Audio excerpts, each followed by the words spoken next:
name is Rishika Patel and I welcome you all to Rouse Academy. दोस्तों UPSC का prelims बहुत पास आ रहा है और इस टाइम पे प्रीवियस ईयर क्वेश्चंस को एनालाइज करना पढ़ना बिकम्स वेरी इंपॉर्टेंट, क्योंकि हर साल या तो थीम रिपीट होती है या क्वेश्चन के स्टेटमेंट्स तो रिपीट होते हैं। और पॉलिटी में पार्लियामेंट बहुत इंपॉर्टेंट टॉपिक्स है जिससे हर साल यूपीएससी एक ना एक क्वेश्चन पूछता ही है। सो लेट्स अंडरस्टैंड कैसे क्वेश्चंस पार्लियामेंट के टॉपिक से यूपीएससी ने पूछे हैं। First, the Speaker of the Legislative Assembly shall vacate his or her office if he ceases to be a member of the Assembly. This is true. अगर speaker जो है वो member of the assembly नहीं है तो फिर जो है वो उसको अपनी स्पीकर की पोस्ट भी विकेट करनी पड़ेगी। सो this is true. Whenever the Legislative Assembly is dissolved, the Speaker shall vacate his or her office repeated immediately. देखो ये क्वेश्चन, ये स्टेटमेंट जो है वो प्रीवियस ईयर क्वेश्चन रिपीटेड है ना, पहले भी पूछ चुका है, अभी भी पूछ रहा है कि अगर लेजिस्लेटिव असेंबली जो है वो डिसॉल्व हो गई तो स्पीकर को इमीडिएटली अपने ऑफिस छोड़ना पड़ेगा। दिस इज नॉट ट्रू, ठीक है। सो ये गलत है। First is correct. So correct answer, correct पूछा है, so correct answer is one only. Correct answer is one only, right.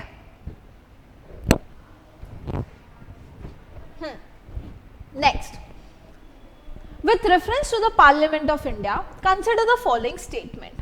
2017 में क्वेश्चन पूछा, a private member bill is a bill presented by the member of the Parliament who is not elected but only nominated by the President of India. क्या बोला इसने कि private member bill वो bill है जिसमें जो member of the parliament है, जो एमपी है, वो इलेक्टेड नहीं है, वो नॉमिनेटेड है। नहीं भाई, ऐसा नहीं है। प्राइवेट मेंबर का मतलब है वो एमपी जो कि मिनिस्टर नहीं है, the MP who is not a minister. So अगर कोई ऐसा एमपी है जो कि मिनिस्टर नहीं है, वो कोई बिल को इंट्रोड्यूस कर रहा है तो that is called as a private member bill. ऐसा उसमें कुछ भी नहीं है कि वो नॉमिनेटेड है, वो इलेक्टेड नहीं है। This is not true. So the first statement is wrong. तो फर्स्ट स्टेटमेंट रॉन्ग हो गया तो अपना ए और सी एलिमिनेट हो गया क्योंकि करेक्ट पूछा है, ठीक है। Now recently a private member bill has been passed in the legislature of Parliament of India for the first time in its history. 2017 में बोला कि पहली बार प्राइवेट मेंबर बिल जो है वो पास हुआ है। So this is not true. Time लगता है, कम प्राइवेट मेंबर बिल पास होते हैं, लेकिन ऐसा नहीं कि पहली बार पास हुआ है। So correct answer is D, neither 1 nor 2, ठीक है। Now the Parliament of India exercise control over the function of the Council of Ministers. So Parliament of India कैसे Council of Ministers के ऊपर कंट्रोल एक्सरसाइज करती है? See, we know that the Council of Ministers are collectively responsible to the लोक सभा, है ना, responsible है लोकसभा को। सो पार्लियामेंट जो है वो कंट्रोल एक्सरसाइज करती है काउंसिल ऑफ मिनिस्टर्स के ऊपर। सो कैसे एक्सरसाइज करती है? एडजॉर्नमेंट मोशन के थ्रू, यस। क्वेश्चंस पूछ के, यस। क्वेश्चन आवर्स में सप्लीमेंट्री क्वेश्चंस पूछ के भी, यस। तो 1, 2 and 3 तीनों के थ्रू जो है वो कंट्रोल तो एक्सरसाइज करती है over the council of ministers. तो करेक्ट आंसर हो गया डी। ना 2017 का एक और सवाल, मतलब कि 5-6 क्वेश्चन आ गए इसी से ही, है ना। In the election of the Lok Sabha or the state legislative assembly, the winning candidate must get at least 50% of the votes polled to be declared elected. ऐसा है क्या कि जो विनिंग कैंडिडेट है उसे 50% वोट चाहिए टू बी इलेक्टेड? ऐसा नहीं है। India first pass the post system को फॉलो करती है। सो जिस कैंडिडेट को मेजॉरिटी वोट्स मिलते हैं वो इलेक्ट हो जाता है। सो 1 इज नॉट ट्रू। सो यहाँ पे भी करेक्ट पूछा है। सो ए एंड सी तो एलिमिनेट हो गए। नेक्स्ट देखते हैं। According to the provisions laid down in the constitution of India, in Lok Sabha the speaker post goes to the majority party and the deputy speaker goes to the opposition party. अब देखो ये statement मैं बार बार बोल रही हूँ, जब भी ये स्टेटमेंट है ना, according to the provisions of the constitution defines the term, यहाँ पे थोड़ा सा आपको केयरफुल होने की जरूरत है। तो प्रोविजंस ऑफ द कॉन्स्टिट्यूशन में ऐसा कहीं नहीं है कि भाई जो है वो स्पीकर जो की पोजीशन मेजॉरिटी को जाएगी और जो डेप्यूटी स्पीकर की पोजीशन ऑपोजिशन को जाएगी, है ना। इन जनरल होता ऐसा है, लेकिन this is not according to the provisions of the constitution. So this is not true. So correct answer is neither 1 nor 2। Correct answer हो गया डी, ठीक है। करेक्ट आंसर क्या हो गया? D, neither 1 nor 2. The Parliament of India acquires the power to legislate on any item in the state list in national interest if the resolution to that effect is passed by the. मतलब question पूछ रहा है कि parliament के पास power आ जाती है कि वो स्टेट लिस्ट के मामलों में लेजिस्लेट कर ले, लॉ बना ले, अगर कोई ऐसा रेजोल्यूशन पास हुआ है. अब वो रेजोल्यूशन कौन पास करेगा? तब जाके वो पार्लियामेंट के पास ये पावर आएगी कि वो नेशनल इंटरेस्ट पे स्टेट लिस्ट के मैटर्स में लॉ बनाए. देखते हैं ऑप्शंस. लोकसभा अगर रेजोल्यूशन पास करे bye simple majority of its total membership, if the resolution is passed by Lok Sabha by a majority of not less than 2/3 of its total membership, Rajya Sabha by simple majority of its total membership, or Rajya Sabha by a majority of not less than 2/3 of the members present and voting. So the correct answer is D. अगर राज्य सभा resolution pass करे by a majority of not less than 2/3 of the members present and voting, उस time पे जो members हैं, जो present है, जो वोट कर रहे हैं, उसका अगर 2/3 मेजॉरिटी राज्यसभा को मिल गई, उसने उस 2/3 मेजॉरिटी के साथ रेजोल्यूशन पास किया कि ये नेशनल इंटरेस्ट में है कि पार्लियामेंट स्टेट लिस्ट के मैटर पे लॉ बनाए, तो पार्लियामेंट के पास ये पावर आ जाती है कि वो स्टेट लिस्ट के मैटर पे लॉ बना सकता है. ठीक है, so the correct answer is D. Laxmikanth का फैक्चुअल सवाल है, एज इट इज लक्ष्मीकांत से पूछा है. Next, which of the following statement is are correct? 2016 में question. The bill pending in the Lok Sabha lapses on its prorogation. अब देखो, यहां पे अगर रेजोल्यूशन लिखा होता तो जो बिल पेंडिंग था लोकसभा में वो लैप्स हो जाता, लेकिन it is only prorogation and not resolution. तो प्रोरोग होने की वजह से जो है वो बिल पेंडिंग लैप्स नहीं करता, तो 1 इज नॉट करेक्ट. करेक्ट ही पूछा है. The bill pending in the Rajya Sabha which has not been passed by the Lok Sabha shall not lapse on the dissolution of the Lok Sabha. जब लोकसभा डिसॉल्व होती है तो जो बिल राज्यसभा में पेंडिंग है लेकिन वो लोकसभा ने पास नहीं किया है, तो वो लैप्स नहीं करेगा. That is true. लोकसभा का तो मुंह ही नहीं देखा है ना, ऐसे याद कर सकते हैं. सो करेक्ट आंसर जो है that is 2 only. Consider the following statement. A legislative council of a state in India can be larger in size than the legislative assembly of that particular state. This is not true. Maximum strength कितनी होगी? 1/3 of the legislative assembly होगी. Legislative council of a state की maximum strength is 1/3 of the legislative assembly. So ये तो गलत है कि वो जो है वो legislative assembly से भी larger हो सकती है. That is not true. चलो, तो 1 तो खत्म ही हो गया, करेक्ट पूछा है. सो बी एंड डी में अब आते हैं अपन. The governor of a state nominates the chairman of the legislative council of that particular state. This is also not true. जो members हैं of the legislative council वो अपने में ही जो है वो elect करते हैं, गवर्नर nominate नहीं करता. So this is also wrong. So correct answer is neither 1 nor 2. Correct answer हो गया D. Now the Rajya Sabha has no power. Again, Rajya Sabha, Lok Sabha, किसके पास कौन सी पावर्स है? राज्यसभा के पास कौन सी एक्सक्लूसिव पावर्स हैं? लोकसभा के पास कौन सी एक्सक्लूसिव पावर्स हैं? This is very favourite topic of UPSC speaker. Very important topic, bar bar questions पूछे. सो इन टॉपिक्स को अच्छे से पढ़ना है अपन को. तो Rajya Sabha has no power to either amend, reject और amend the money bill. Yes, Rajya Sabha के पास मनी बिल के केस में पावर्स ज्यादा नहीं है. राज्यसभा सिर्फ रिकमेंडेशंस दे सकती हैं, वो रिकमेंडेशंस भी लोकसभा चाहे तो रिजेक्ट कर दे. ठीक है, so Rajya Sabha has no power to reject the money bill और amend the bill. Amend the money bill it can only give recommendations. ठीक है, so this is true. Rajya Sabha can not vote on the demand for grants. Yes, money के context में जो है वो राज्यसभा के पास ज्यादा पावर्स नहीं है, तो राज्यसभा वोट नहीं कर सकती डिमांड फॉर ग्रांट्स पे. It is an exclusive power of Lok Sabha. So 2 is also correct. Rajya Sabha can not discuss the annual financial statement. Vote नहीं कर सकती लेकिन सिर्फ डिस्कस भी नहीं कर सकती. This is not true. Annual financial statement जो है वो राज्यसभा डिस्कस करती है. So this is wrong. 1 and 2 is correct. So correct answer हो गया B, that is 1 and 2 only. Next, 2015 का question, when a bill is referred to a joint sitting both the houses of the to a joint sitting of both the houses of the parliament, this has to be passed by, अगर joint sitting को bill refer किया है तो उस bill को कैसे पास किया जाएगा, देखते हैं. It is passed by simple majority of the members present and voting, 3/4 of the majority of the members present and voting, 2/3 of the majority of the house, या absolute majority of the house. It is by simple majority जो है वो joint sitting में जो भी bill है उसे simple majority के थ्रू पास किया जाता है, कोई special majority की जरूरत नहीं होती. So correct answer जो है वो A है.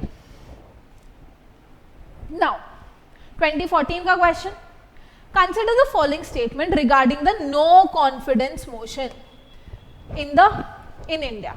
There is no mention of no confidence motion in the Constitution of India. Constitution में no confidence motion के बारे में कोई mention नहीं है. Constitution में ये बोला है that the Council of Ministers are collectively responsible to the Lok Sabha, है ना. लेकिन क्या लो कॉन्फिडेंस मोशन के बारे में कोई चीज मेंशन नहीं है संविधान में? नहीं है. So this is true. The motion of no confidence can be introduced in the Lok Sabha only. This is also true कि no confidence motion जो है वो लोक सभा में इंट्रोड्यूस हो सकता है. क्यों? क्योंकि जो काउंसिल ऑफ मिनिस्टर्स है ना, they are responsible to the Lok Sabha, है ना. तो लोक सभा जो है वो उनको रिस्पॉन्सिबल ठहराती है. सो बी सही है. सो करेक्ट आंसर जो है वो बोथ 1 and 2 हो गया. ठीक है, correct answer is C, that is both 1 and 2. Next 2014 का question, which one of the following is the largest committee in the of the parliament. तो वो हो गई अपनी estimate committee. Factual question, estimate committee largest committee है और in the of the parliament, committee of estimates. Which one of the following schedules of the Constitution of India contains the provision regarding anti-defection? ये question भी बहुत बार repeat हुआ है. Anti-defection 10th schedule है ना. 52nd constitutional amendment के through introduce किया गया था. So anti-defection is 10th schedule. So schedule से भी बहुत क्वेश्चन आते हैं, तो याद रखना है अपन को. Anti-defection is also an important topic. ठीक है. नाउ नेक्स्ट क्वेश्चन, 2013 का question, the chairman and the deputy chairman of the Rajya Sabha are not the members of that house. Chairman and deputy chairman of the Rajya Sabha are not the members of the house. क्या deputy chairman जो है वो राज्यसभा का member नहीं है house का? नहीं भाई, deputy chairman of the Rajya Sabha is a member of the house. This is not true. ठीक है. While the nominated members of both the houses of the parliament have no voting rights in the presidential elections, they have the right to vote in the election of the vice president. This is true. ये सही बात है कि जो nominated members होते हैं ना राज्यसभा के, उनको प्रेसिडेंट के इलेक्शन में वोट देने का अधिकार नहीं है, लेकिन वाइस प्रेसिडेंट के इलेक्शंस में they can cast their vote. ठीक है. So this is true. So correct answer हो गया अपना बी, दैट इज 2 ओनली.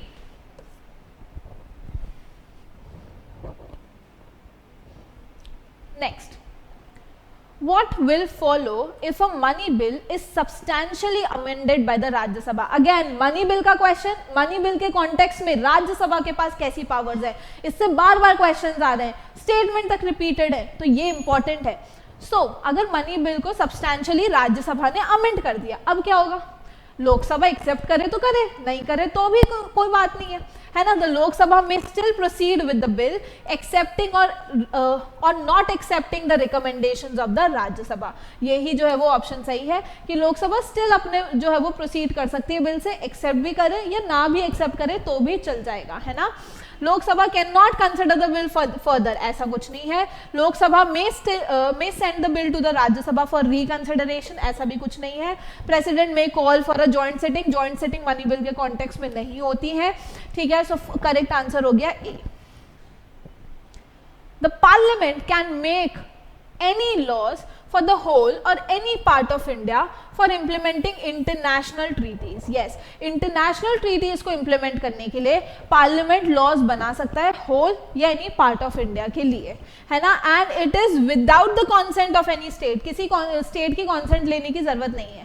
सो अगर पार्लियामेंट लॉ बना रहा है for implementing any international treaty, does it requires the consent of all the states? No. Does it require the consent of majority of the states? No. Does it require the consent of the state concerned? No, it does not. It can do it without the consent of any state. That is D. ठीक है, चलो. The Parliamentary Committee on Public Accounts, मतलब public account committee की बात हो रही है, consist of not more than 25 members of the Lok Sabha. देखो ये जो फैक्ट्स होते हैं ना, इसको चेंज करना बहुत ईजी है ना. तो यहाँ पे जब भी फैक्ट्स आए ना, थोड़ा सा अलर्ट हो जाओ, है ना. 22 मेंबर्स हैं, 22 में से भी वी हैव 15 एंड 7 की बात है, लोकसभा एंड राज्यसभा. ठीक है, so this is not true. Next, scrutinise appropriation. तो जो पब्लिक अकाउंट कमेटी है वो स्क्रूटनाइज करती है appropriation and finance accounts of the government को. Yes, this is true. Examine the reports of the CAG. यस, तो कैग की भी रिपोर्ट को एग्जामाइन करती है. तो करेक्ट आंसर हो गया बी, 2 and 3 ओनली. ठीक है. Next, a deadlock between the Lok Sabha and the Rajya Sabha calls for a joint sitting of the parliament during the passage of. देखो अगर तुमने नोटिस किया हो, मनी बिल के केस में जॉइंट सिटिंग नहीं हो सकती. अभी देखा था एक क्वेश्चन कि मनी बिल के केस में we can not have a joint sitting, है ना. मनी बिल के केस में president may call for a joint sitting, अपन ने क्रॉस किया था. यही चीज फिर से रिपीट हुई है, बार बार क्वेश्चन सेम, यहां से पूछ रहा है, ये यहां से पूछ रहा है, पूछ वही रहा है. ठीक है, तो बहुत रेपिटेशन है पॉलिटी के क्वेश्चंस में. सो कहां गए? हाँ, सो डेडलॉक में किन किन केसेस में जॉइंट सिटिंग होगी? ऑर्डिनरी लेजिस्लेशन में हो सकती है, मनी बिल के केस में नहीं हो सकती, कॉन्स्टिट्यूशनल अमेंडमेंट बिल के केस में भी जॉइंट सिटिंग नहीं होती है. ठीक है, तो no joint sitting for money bill, no joint sitting for constitutional amendment bill. Ordinary bill में ही हो सकती है. So correct answer is only 1. ठीक है. Which of the following special powers has been conferred on the Rajya Sabha by the Constitution of India? राज्य सभा की exclusive powers, लोकसभा की exclusive power, राज्य सभा की powers with respect to money bill. बार बार वही questions पूछ रहा है. 2012 में देखते हैं. So कौन सी ऐसी special powers हैं जो कि राज्य सभा के पास है, कि राज्य सभा चेंज कर सकती है existing territory of the state and to change the name of the state. क्या ये exclusive power है? नहीं.